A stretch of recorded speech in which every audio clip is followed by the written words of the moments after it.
वही तारीख दोबारा मत दोहराई जाए कि हम आपसी रंजिशों में आप हमारा सम्मान ना करें, आप हमारे बुद्ध विहार को हमें ना सौंपे, फिर हम आपके साथ वही बदसलूकी करेंगे जो आप हमारे साथ करते हैं।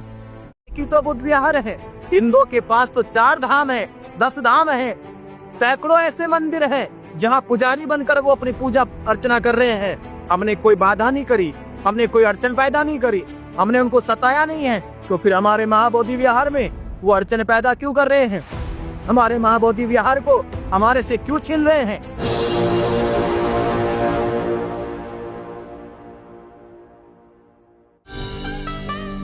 आदाब, सत श्री अकाल, जय भीम, जय जोहार, नमो बुद्धाय। मेरा नाम है अरुण गौतम और आप देखना शुरू कर चुके हैं ढाका टीवी। पिछले 12 दिनों के ज्यादा समय से यहाँ पर बौद्ध लोगों का आंदोलन चल रहा है। यहाँ पर बौद्ध विहार है, लेकिन बौद्ध विहार के गेट के बाहर भंते जी लोग बैठे हुए। क्या वजह है भंते जी की बौद्ध विहार के बाहर आप लोगों को बैठना पड़ा है, वो भी अमर अनशन पे? इस विरासत पर वर्षों से ब्राह्मणों ने कब्जा कर रखा है। वो ब्राह्मण जिस ब्राह्मणों को आदि शंकराचार्य ने कहा था कि मेरा जो सिद्धांत है वो बौद्ध सिद्धांत के पूरा विपरीत है। 7वीं 8वीं सदी में आदि शंकराचार्य ने पूरे देश में जो परिक्रमा करी, उस परिक्रमा का उद्देश्य यह था कि हम बुद्ध के दर्शन के खिलाफ, बुद्ध दर्शन के विपरीत अपना एक नया दर्शन चलाएंगे। और ये पूरा भारत, जिस भारत के करोड़ों हिंदू अपने शंकराचार्यों को अपना भगवान मानते हैं, उसके आदर्शों पे चलते हैं, उसके बताए कानून को मानते हैं, फिर ये हमारे बौद्ध विहार में ब्राह्मण कैसे है? ये क्या इनको अपने आदि शंकराचार्य की बात समझ में नहीं आती? ये ब्राह्मणों को अपने आदि शंकराचार्य की बात मानकर हमारे दर्शन को, हमारे सिद्धांत को, हमारे बुद्ध विहार को छोड़कर जाना चाहिए। ये वो लोग हैं जिन्होंने अपने शास्त्रों में तथागत बुद्ध को विष्णु का अवतार कहा। तथागत बुद्ध को आदि शंकराचार्य तो ये कहा कि इस पृथ्वी लोक पर बुद्ध का जन्म इसलिए हुआ है कि वह वेदों की संस्कृति को भ्रष्ट कर सके, वह हिंदुओं की संस्कृति को भ्रष्ट कर सके।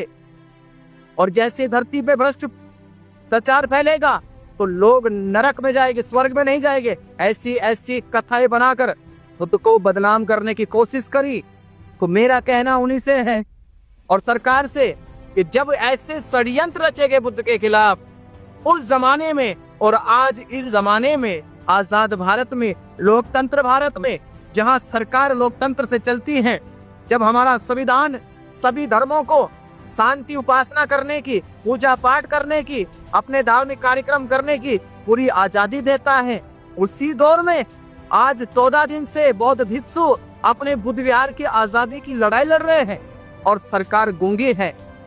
ना राज्य सरकार देख रही है, ना भारत सरकार देख रही है, ना हमारे सुप्रीम कोर्ट की कोई इधर पहल हो रही है।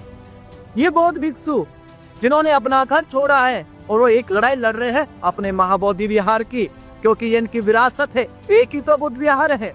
हिंदुओं के पास तो 4 धाम है, 10 धाम है, सैकड़ों ऐसे मंदिर है जहाँ पुजारी बनकर वो अपनी पूजा अर्चना कर रहे हैं।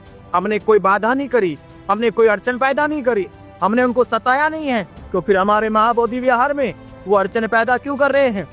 हमारे महाबोधि विहार को हमारे से क्यों छीन रहे हैं? इसलिए क्योंकि आप लोगों की सत्ता है, आप लोगों के हाथ में कानून की पावर है। पर ये ध्यान रखना, ये कानून केवल आपको पावर नहीं देता है, ये पावर हमारे पास भी होगी। अगर हमारे पास पावर होगी तो इसका मतलब फिर ये भी होगा कि हम आपके मंदिरों पे कब्जा करेंगे जाके। तो अगर ये आपको अन्याय लगेगा कि हम आपके मंदिरों पे कब्जा करें, तो ये भी अन्याय है कि आपने हमारे महाबोधि विहार पर कब्जा कर रखा है। इस कब्जे को ब्राह्मण जल्द से जल्द खाली करे।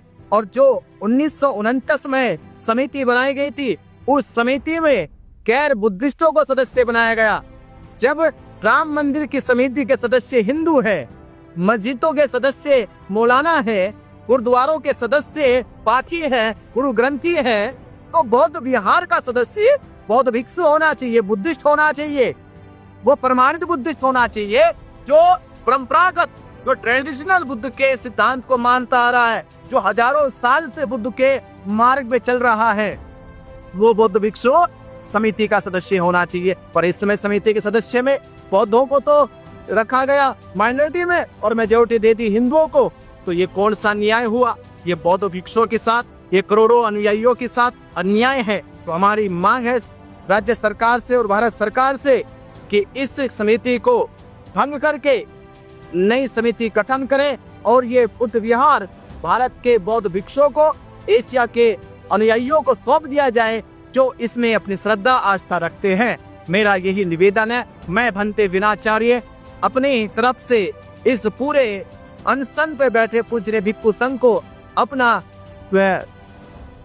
वंदन करता हूँ, उनके साथ बैठा हूँ और जब तक हमें हमारा बुद्ध विहार ना मिल जाए हम ये आंदोलन निरंतर करते रहेंगे। अब इसके लिए हमें चाहे कोई भी कदम उठाना पड़े।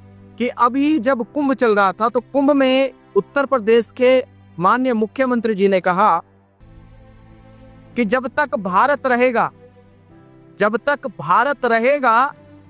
तक बुद्ध रहेंगे।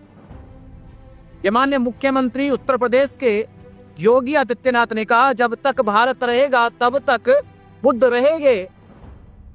और माननीय मुख्यमंत्री उत्तर प्रदेश के वो बिहार नहीं देख रहे हैं कि जहां बुद्ध को ज्ञान प्राप्त हुआ, उस ज्ञान प्राप्त के महाविहार में बौद्ध भिक्षु बाहर बैठकर 14 दिन से अनशन कर रहे हैं।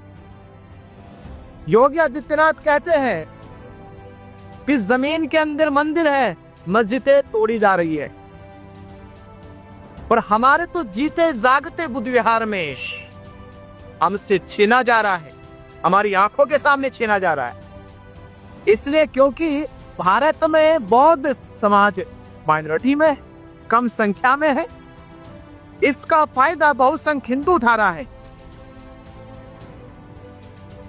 तो माननीय योगी आदित्यनाथ से जो हिंदुओं के धर्म गुरु भी है, सरकार में मुख्यमंत्री भी है और यहाँ बिहार में उनकी गठबंधन की सरकार है,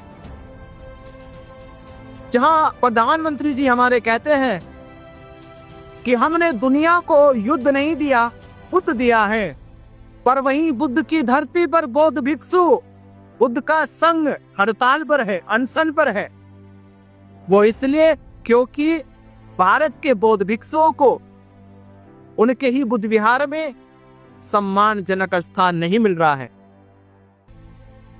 ये अन्याय है सरकार का, ये अन्याय है उस हिंदुओं का जो अपने आप को बहुसंघ के आधार पर देश में जैनियों के साथ, बौद्धों के साथ या माइनॉरिटी के सभी जितने भी हमारे देश में अपने अपने गुरुओं को, अपने अपने शास्त्रों को मानते हैं, उनके ऊपर जुल्म करते हैं।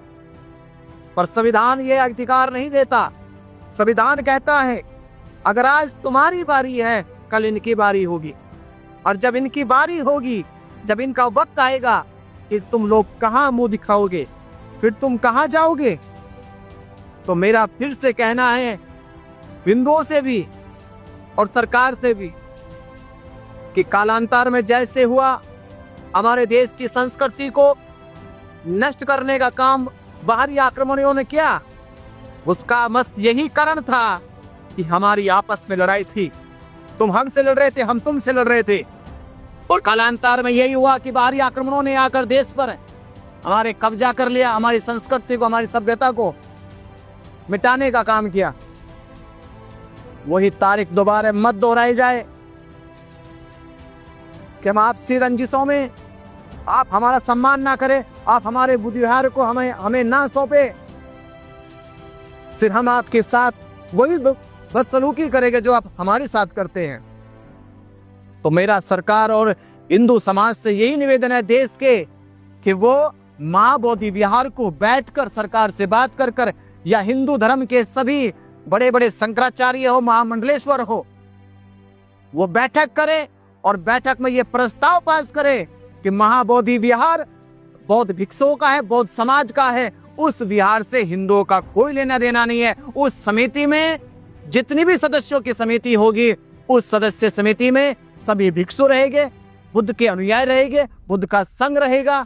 हिंदू लोग वहां जाए, प्रार्थना करे, पूजा करे, दर्शन करे, जैसे उनके राम मंदिर में, जगन्नाथपुरी में, उनके अन्य और मंदिरों में, कि वो शाकुंभरी का बड़ा मंदिर हो, शिरडी का बड़ा मंदिर हो, चाहे वैष्णो धाम बड़ा मंदिर हो, उन मंदिरों में जैसे देश के अनेक संप्रदाय जाति के लोग जा सकते हैं, दर्शन कर सकते हैं, पर सदस्य नहीं बन सकते, उसी प्रकार हमारे महाबोधि विहार में हिंदू आ सकता है, दर्शन कर सकता है, वहां बुद्ध की प्रार्थना कर सकता है, पर सदस्य कमेटी में नहीं रह सकता। तो हमारी मांग यही है भारत सरकार से, बिहार सरकार से और हिंदू समाज से भी, कि वो इस पे विचार चिंतन करें और ये पूरा बुद्ध विहार बौद्धों को सौंप दिया जाए। वो लोग ले जा रहा है, और समाज जैसे जैसे हमें खबर मिल रही है सोशल मीडिया पे, जैसे जैसे इसका प्रचार हो रहा है, मैं देख रहा हूँ सोशल मीडिया पे आज हमारे पूरे बहुजन समाज में, पूरे देश में जितने भी बौद्ध में अपनी आस्था और श्रद्धा रखते हैं, उन सब लोगों ने अपने सोशल मीडिया अकाउंट पर ये पोस्ट डाली है कि बोध गया में महाबोधि विहार की मुक्ति का आंदोलन चल रहा है, और ये आंदोलन तब तक चलता रहेगा जब तक ये महाबोधि विहार की समिति भंग कर पूरी समिति को बौद्ध भिक्षुओं को या बौद्ध अनुयायियों को ना सौंप दी जाए।